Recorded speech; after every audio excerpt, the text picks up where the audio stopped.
Olá, cursistas! Tudo bem com vocês? Como passaram de semana? Espero que estudando bastante. Hoje daremos continuação à nossa matéria. Iremos terminar a parte das bactérias e iniciaremos os fungos e os vírus. Mais uma vez, quero pedir a vocês que sempre tenham em mãos materiais para que vocês possam estar anotando possíveis dúvidas que surgirem no decorrer da aula. Outra coisa, participem efetivamente dos fóruns. Essa que é uma ferramenta de grande valia para o auxílio do aprendizado de vocês e de seus colegas. Então vamos lá? Na última aula, vimos até membranas citoplasmáticas, sendo estas estruturas internas.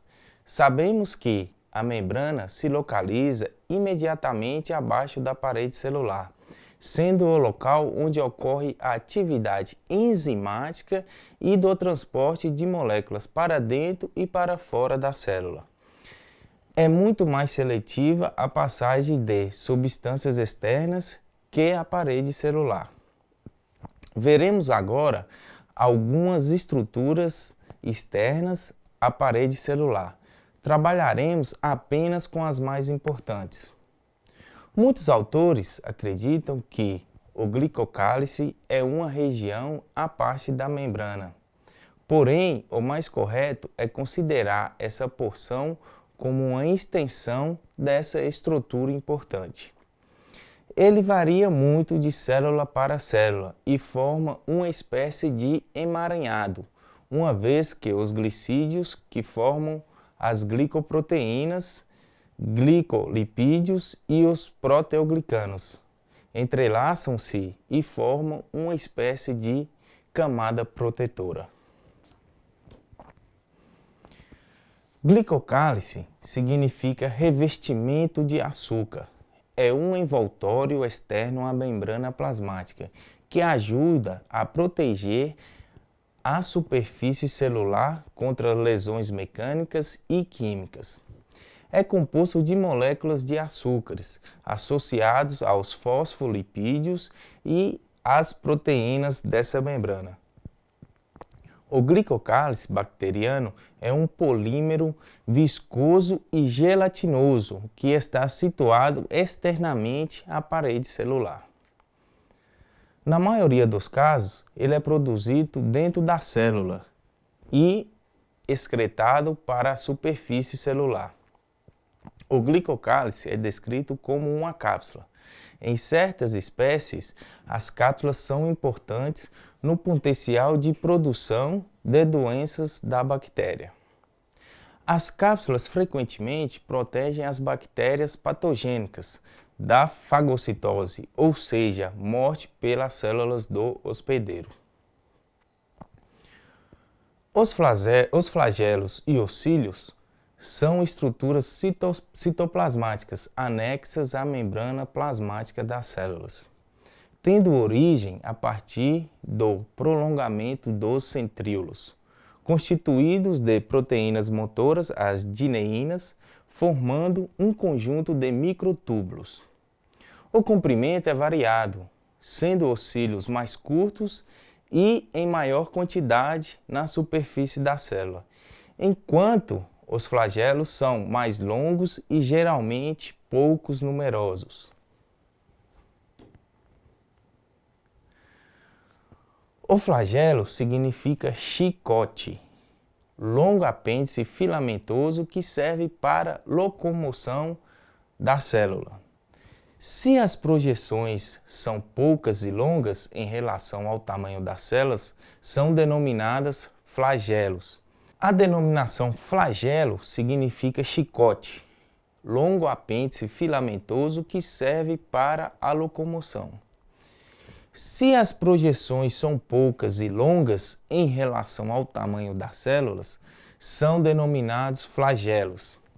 Se as projeções são mais numerosas, mais curtas, lembrando pelos, são denominadas cílios. A função desempenhada pelos cílios e os flagelos é basicamente locomotora. a exemplo dos organismos unicelulares protistas e espermatozoides. Contudo, os cílios também estão presentes em tecidos do trato respiratório, na traqueia, onde realizam função de defesa, retenção e eliminação de partículas e micro-organismos. As bactérias patogênicas flageladas, ou seja, que causam doenças, são consideradas mais virulentas que as não flageladas. Veremos agora alguns tipos de organelas que compõem a célula bacteriana. Essas organelas são estruturas envolvidas por uma membrana com funções específicas, tais como a respiração e síntese proteica. O citoplasma é a residência das organelas.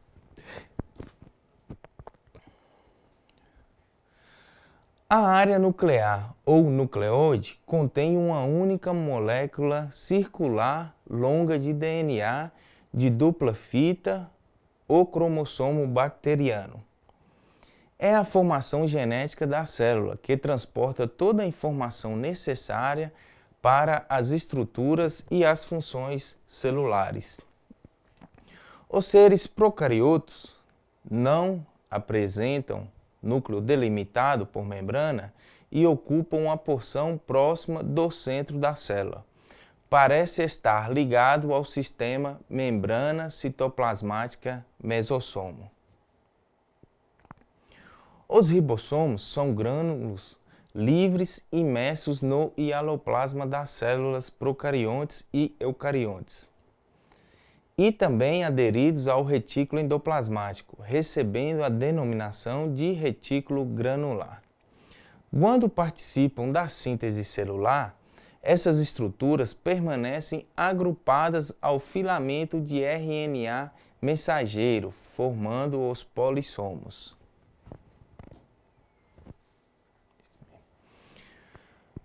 É nos ribossomos que ocorre a síntese proteica, ou seja, local onde ocorre a leitura da proteína. Os ribossomos procarióticos diferem dos eucarióticos no número de proteínas e no número de moléculas de RNA. Devido a essa diferença, a célula microbiana pode ser morta pelo antibiótico, enquanto a célula do hospedeiro eucariótico permanece intacta.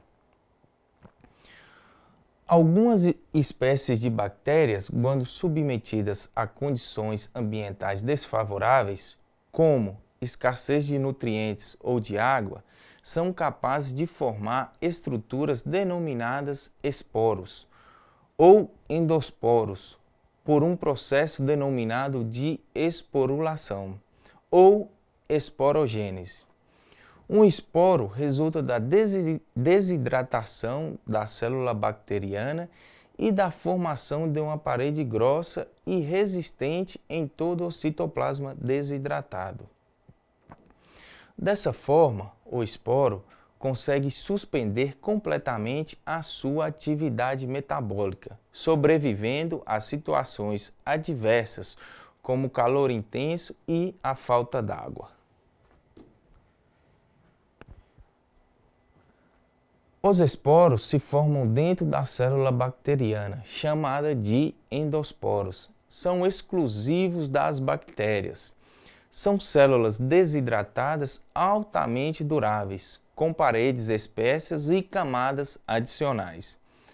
Na forma de esporos, essas bactérias têm a capacidade de resistir à ação de agentes químicos diversos, às temperaturas inadequadas, aos meios de radiação, ácidos e outras condições desfavoráveis.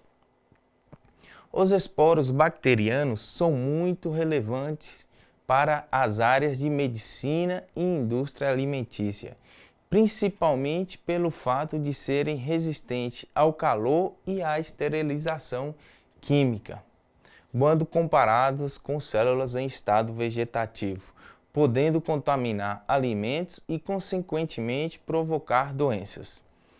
Uma das formas de eliminar definitivamente os esporos é a autoclavagem, técnica pela qual materiais como roupas, alguns alimentos, instrumentos hospitalares e laboratoriais são tratados com vapor de água em elevadas temperaturas, acima de 120 graus Celsius, durante um período de no mínimo 20 minutos, num aparelho denominado autoclave.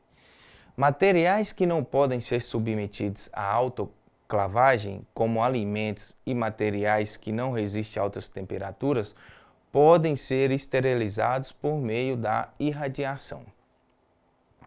Para combater a germinação de esporos e conservar os alimentos, são utilizadas substâncias conhecidas como conservantes químicos. Essas substâncias são, geralmente, ácidos orgânicos simples, tais como o ácido sórbico e o ácido benzoico. Na conservação de alimentos de origem animal, utiliza-se muito o nitrato de sódio, um sal inorgânico.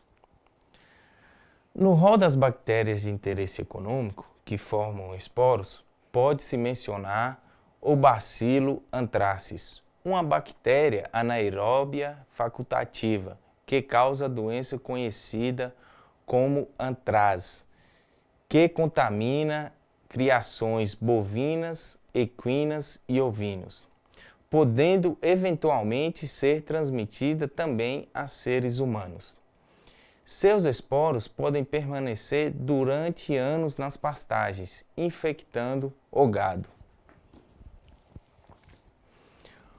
Os plasmídios são moléculas de DNA extras cromossomais que podem ser passadas de bactéria a bactéria, carregando consigo informações genéticas e até mesmo novos genes para atividades como a resistência aos antibióticos, tolerância aos metais tóxicos, produção de toxina e síntese de enzimas. Essas moléculas extras cromossômicas podem ter um baixo ou alto peso molecular, fator este que irá determinar o número total de cópias que podem ser feitas a partir de um único plasmídio. Esta relação é inversamente proporcional, ou seja, quanto maior o peso molecular, menor o número de cópias a serem feitas. Veremos a seguir como ocorre a reprodução das bactérias, ou seja, como ocorre o surgimento de novos indivíduos. As bactérias são organismos microscópicos pertencentes ao reino Monera. São organismos procariontes, ou seja, desprovidos de carioteca, membrana que reveste o núcleo celular. E por esse motivo, o seu material genético encontra-se espalhado no citoplasma celular. As bactérias se reproduzem assexuadamente, ou seja, não ocorre a troca dos gametas. Por isso, o processo é chamado de divisão binária, também conhecida como cisparidade ou bipartição. Nesse processo, novas células iguais à que deu origem são produzidas. Algumas bactérias, quando em condições desfavoráveis, desidratam-se, formando estruturas muito resistentes, chamadas de endosporos. Essas estruturas são capazes de resistirem a altas temperaturas, à falta d'água e até à ação de substâncias que, na maioria das vezes, matam micro-organismos. Quando encontram condições ambientais favoráveis, os endosporos se reidratam e a bactéria se reconstitui, voltando a se reproduzir por divisão binária. O combate aos endosporos bacterianos é um grande desafio para a indústria de alimentos e para a medicina, pois, como vimos, eles são extremamente difíceis de serem exterminados. As bactérias não apresentam nenhum tipo de reprodução sexuada, e sim recombinação genética que pode ocorrer por uma transformação, transdução ou conjugação. A transformação ocorre com algumas bactérias que conseguem absorver fragmentos de DNA que se encontram dispersos no meio. Esses fragmentos são incorporados ao material genético das bactérias, transformando-as. Na transdução bacteriana, ocorre troca de material genético entre bactérias com participação de um bacteriófago.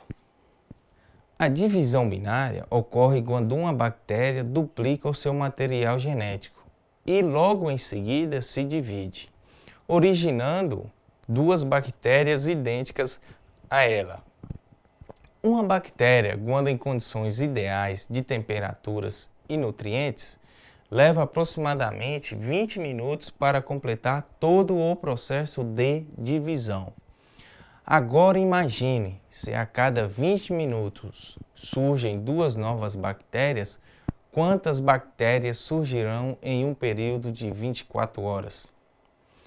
Daí notemos a importância de sempre lavarmos os alimentos, fazermos a higienização dos materiais, entre outras formas, para minimizar a reprodução das bactérias. Pois bem, nobres cursistas, aqui terminamos a parte das bactérias. Agora iremos estudar mais um dos componentes dos micro-organismos, os fungos. Na natureza, há diversos tipos de fungos. Podemos dizer que eles são uma forma de vida bastante simples.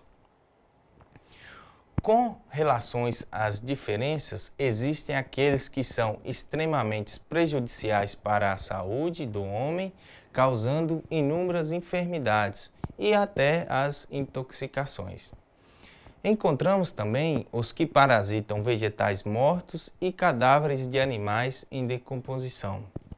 Temos também os que são utilizados para alimento e até aqueles dos quais se pode extrair substâncias para a elaboração de medicamentos, como por exemplo a penicilina, que é um antibiótico. Durante muitos anos, os fungos foram considerados como vegetais, porém a partir de 1969 passaram a ser classificados em um reino à parte. Por apresentarem características próprias, tais como não sintetizar clorofila, não possuir celulose na parede celular e não armazenar amido como substância de reserva, eles foram diferenciados das plantas. Os fungos são organismos eucarióticos, possuem membrana celular, são heterotróficos e geralmente multicelulares. São encontrados na superfície de alimentos, formando colônias algodonosas e coloridas. Os mais conhecidos são os cogumelos, as orelhas de pau e as leveduras, estas que são fermentos utilizados na indústria alimentícia. A maioria vive no solo, alimentando-se de cadáveres de animais, de plantas e de outros seres vivos. Esse modo de vida dos fungos causa o apodrecimento de diversos materiais e por isso são chamados de saprofágicos. Certas espécies de fungos são parasitas e outras vivem em associações harmoniosas com outros organismos, trocando benefícios. Os diversos tipos de micose que conhecemos são originados por microfungos, que atingem os seres humanos com maior frequência nos países tropicais, como o Brasil. Na maior parte das vezes, o tratamento para este mal é complicado, por tratar-se de uma forma de vida daninha e oportunista. Mas há pesquisas avançadas e trabalhos importantes a respeito deste assunto. Muitos medicamentos estão sendo desenvolvidos com o objetivo de livrar o ser humano dessa companhia desagradável e prejudicial. Os fungos são compostos por hifas, que são filamentos de células que formam uma rede chamada de micélio. Este se estende até o alimento e realiza a absorção de seus nutrientes. A divisão das hifas em células é incompleta, caso em que elas são chamadas de septadas, e as barreiras divisórias são chamadas de septo, ou ausente, caso em que elas são chamadas aseptadas ou cenocíticas. Os fungos geralmente possuem paredes celulares feitas com quitina e outros materiais. As hifas podem ser modificadas para produzir estruturas celulares altamente especializadas. Por exemplo, fungos que parasitam plantas possuem austórios, que perfuram as células do plasma e digerem as substâncias no seu interior. Alguns fungos que vivem no interior do solo capturam vermes e outros pequenos animais. A estrutura em micélio confere aos fungos uma elevada relação área-volume, facilitando a aquisição de alimento, pois essa estrutura rapidamente se estende em todas as direções, podendo se afastar por mais de 30 metros do local de crescimento. Por esse motivo, um fungo tem importante efeito no meio, nomeadamente na degradação de substrato e na acumulação de partículas positoras da biosfera, quebrando os produtos orgânicos e reciclando carbono, nitrogênio e outros compostos do solo e do ar. Os fungos não possuem clorofila, como as plantas, por isso não podem realizar a fotossíntese e, consequentemente, não produzem seu próprio alimento. Eles soltam ao seu redor uma substância chamada exoenzima, que é praticamente igual a uma enzima digestiva. Essa enzima digere moléculas orgânicas do ambiente e então o fungo absorve o seu alimento que foi digerido pelas exoenzimas.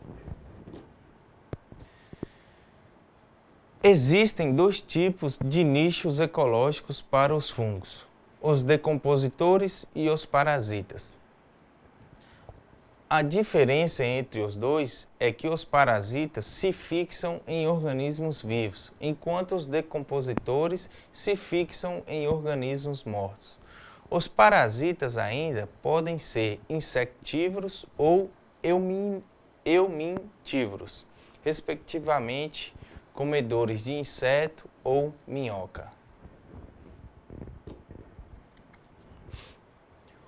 Os fungos decompositores, também chamados saprófitas, são aqueles que se alimentam de organismos mortos ou de restos orgânicos que encontram no meio ambiente em que vivem, como fezes, restos de pele, folhas e frutos que caem no solo.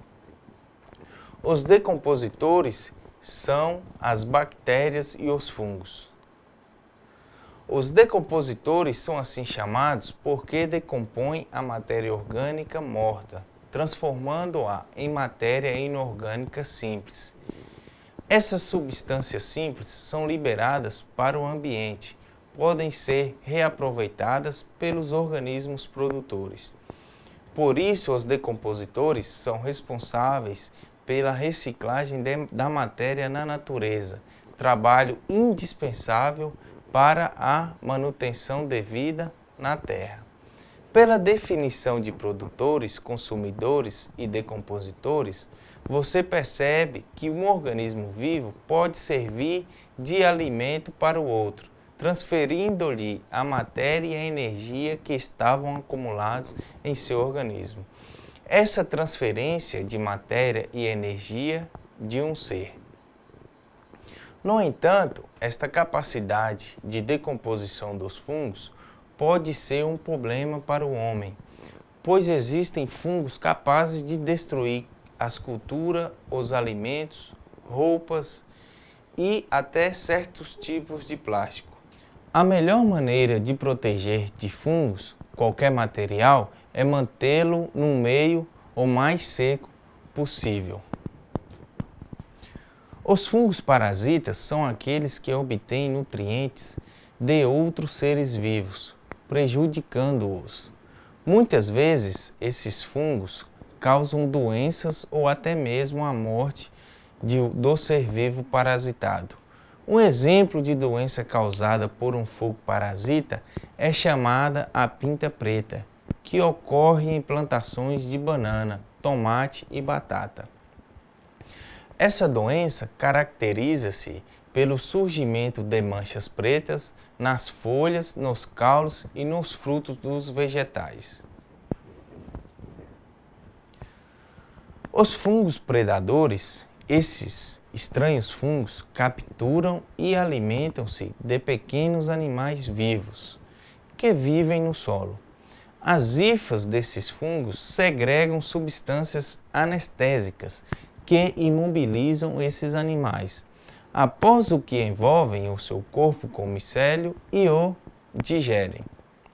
Outras espécies de fungos predadores capturam os nemátodos com auxílio de verdadeiras armadilhas formadas por argolas de hifas que, quando estimuladas pela passagem do animal, aumentam o tamanho em cerca de 0,1 segundo, aprisionando-a, sendo em seguida digerido.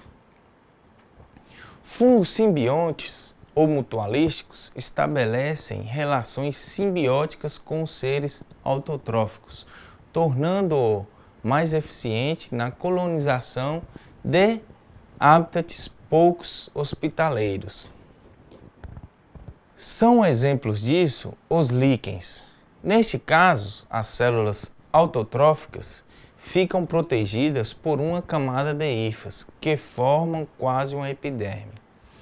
Dado que a alga não se pode deslocar, o fungo fornece-lhe os nutrientes minerais de que necessita para a fotossíntese e protege-as das alterações ambientais, recebendo em trocas compostos orgânicos. Essa parceria invulgar permite aos líquens sobreviver em locais inóspitos, constituindo a primeira comunidade a aí se fixar, abrindo caminho para os seres mais exigentes. Os líquens com as cianobactérias teriam sido os primeiros organismos multicelulares a colonizar o meio terrestre, incluindo no solo compostos azotados. Outra importante associação simbiótica dos fungos são as micorrizas, associações entre as hifas e as raízes das árvores.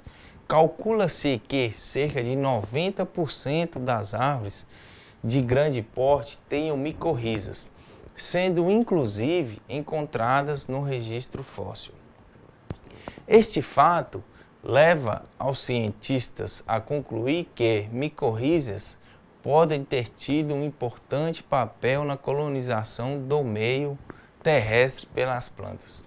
O fungo recebe da planta nutrientes orgânicos e fornece nutrientes minerais como fósforo, cobre e zinco.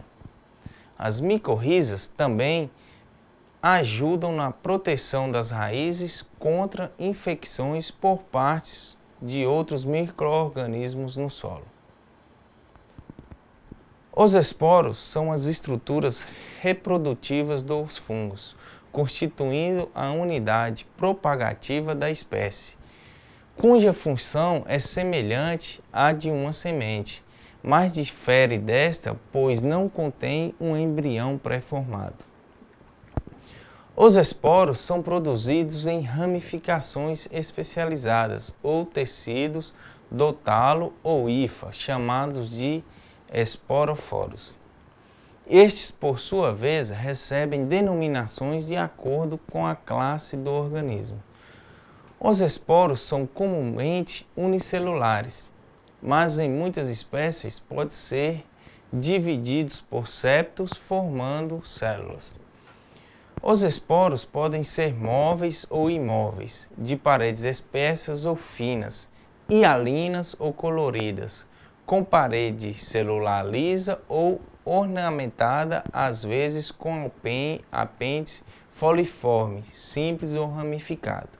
Em muitas espécies de fungos, a coloração e o número de septos dos esporos variam com a idade. Os esporos podem ser assexuais e sexuais. A fase associada com os esporos assexuais e micélio estéril é conhecida como estágio ou fase imperfeita do fungo, enquanto associada com a produção de zigoto é chamada de estágio ou fase perfeita. Os órgãos sexuais do fungo são chamados de gametângios. O gametângio feminino é denominado oogônio ou ascogônio, enquanto o gametângio masculino é denominado de anterídeo. As células sexuais ou núcleos que se fundem na reprodução sexual são chamados de gametas. Algumas espécies de fungos produzem os gametângios no mesmo talo e são ditos homotálicos ou hermafroditas. Outras formam talos com sexo agregado e são chamados de heterotálicos dioicos. Isto é, os sexos são agregados em dois indivíduos diferentes, não podendo cada talo, ou seja, cada indivíduo reproduzir sexualmente sem o concurso de outro. A maioria dos fungos é eucárpico, ou seja, apenas parte do talo transforma-se na estrutura reprodutiva. Nos fungos mais inferiores, em algumas espécies, todo o talo transforma-se na estrutura reprodutiva, sendo chamadas de holocárpicas. Os fungos podem apresentar reprodução assexuada e sexuada. A reprodução assexuada é muito comum nos fungos.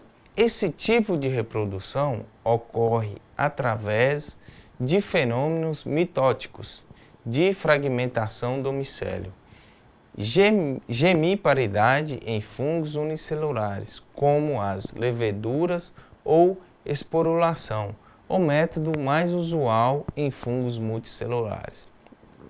A esporulação implica a existência de estruturas especializadas na produção de esporos, formadas por hifas verticais, mais ou menos compactadas e separadas por septo do restante do micélio. Os esporos imóveis, células de parede espessa especializadas na dispersão, são produzidas aos milhões e transportadas pelo vento até atingirem um substrato favorável, onde se desenvolvem um novo micélio.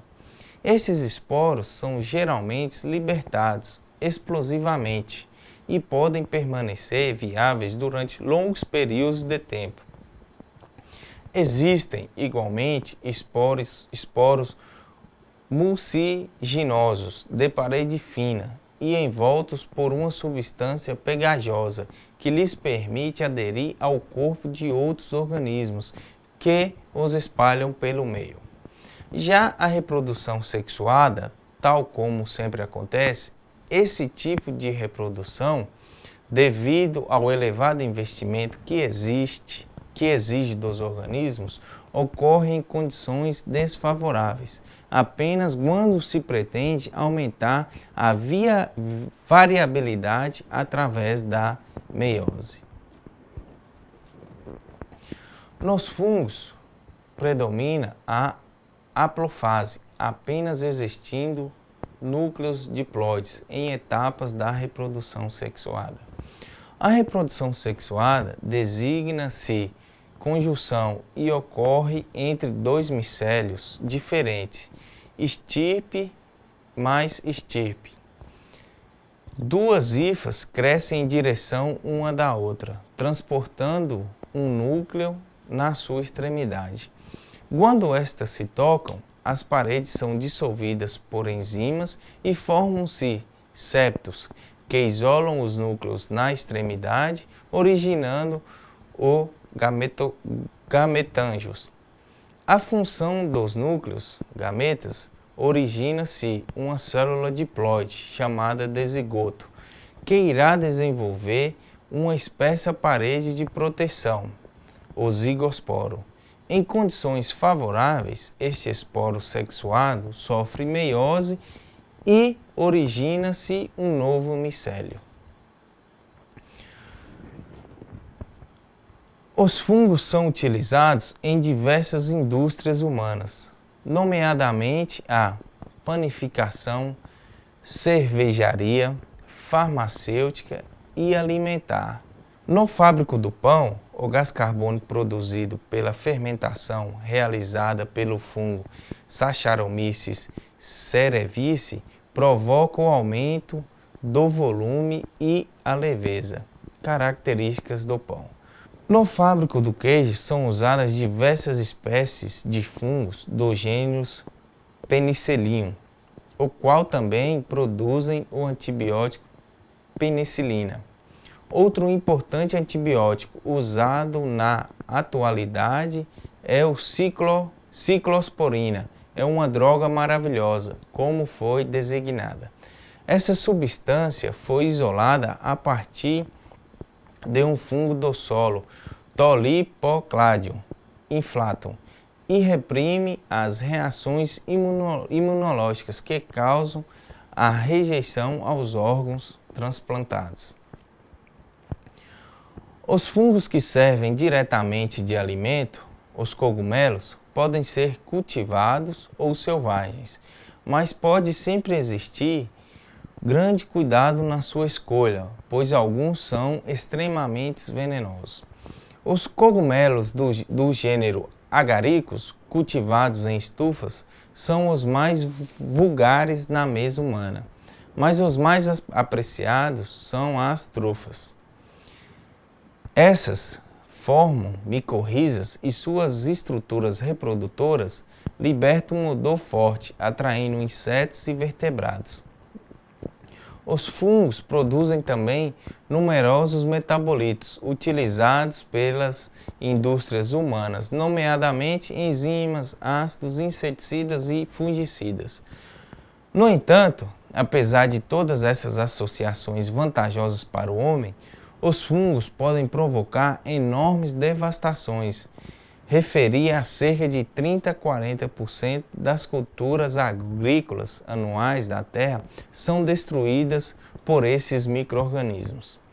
O fungo responsável pelo mídio da batateira, Phytophthora infestans, provocou a fome na Irlanda no século XIX. O foco teve origem em batata de semente importada da América. O alastramento rápido demonstra a capacidade de produção de esporos assexuados desses organismos. Em condições naturais, os organismos estão em equilíbrio com seus predadores e infestantes, mas o cultivo intensivo de uma dada espécie aumenta exponencialmente a probabilidade de contágio, podendo levar a grandes devastações por ação de pragas. Os fungos estão em todo lado, mas nem sempre dão origem a doenças, pois as infecções micóticas são oportunistas, ocorrem em situações de desequilíbrio, como quando o organismo já se encontra doente por outras causas. Pois bem, cursistas, agora irei apresentar a nossa proposta de atividade prática. A atividade prática deverá ser realizada em duplas e o tema será sobre os vírus. O enfoque do trabalho será os vírus transmitidos pelo mosquito Aedes aegypti, onde deverá ser pesquisado as formas de transmissões, quais os tipos de vírus são transmitidos pelo mosquitos, formas de combate e controle, e descrever os principais sintomas e consequências provenientes dessas contaminações. Vocês podem ter como auxílio livros, a internet, documentário, enfim, aprofundem ao máximo nessa pesquisa, visto que a sociedade brasileira está passando por um momento muito delicado envolvendo esses vírus. Ao final, deverá ser entregue um relatório contendo todas essas informações propostas. Esse documento deverá ser entregue ao tutor presencial. Pois bem, hoje a nossa aula se encerra por aqui. Estarei deixando mais uma vez um exercício para vocês, sendo apenas de fixação. Não valerá ponto, porém é de extrema importância do que vimos hoje. Gostaria que vocês respondessem em seu caderno e, se possível, discutir as respostas com seus colegas. Não vale ponto e não é obrigado a fazer. Obrigado, bons estudos e até semana que vem.